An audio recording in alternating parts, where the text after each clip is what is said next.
It seems that you have met a horrible demise, my friend. But these things happen in life. Life goes on. Not for you, obviously. You're dead. But it reminds me of a time I was having a conversation with my friend Orville. We were where were we? I think we were by the river. We were sitting by the river and watching the fish leap over the falls. And I said to Orville, sometimes I feel like a fish leaping over and over again, always trying to get somewhere, though I don't know where, only to find myself in the jaws of a beast. He, of course, looked at me, surprised. Have you been in the jaws of a beast, friend? To which I said, no, of course not, Orville. I said, no.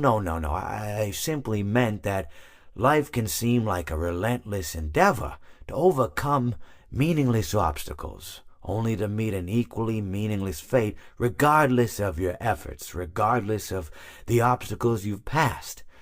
And Orville, he stood and proceeded to drape me with a picnic cloth, to which I asked him, I said, friend, what are you doing? He looked at me very concerned, really.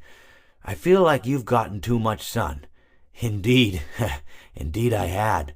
He proceeded to pour me a glass of just ice-cold lemonade.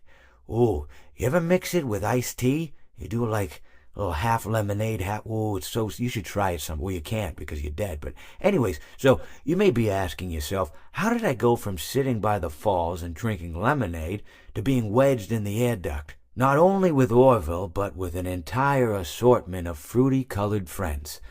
Well, there's really no good answer to that, but perhaps I met a demise of my own at some point, and this is my afterlife or my dream, whatever it might mean. I honestly don't know. Or maybe it doesn't mean anything at all.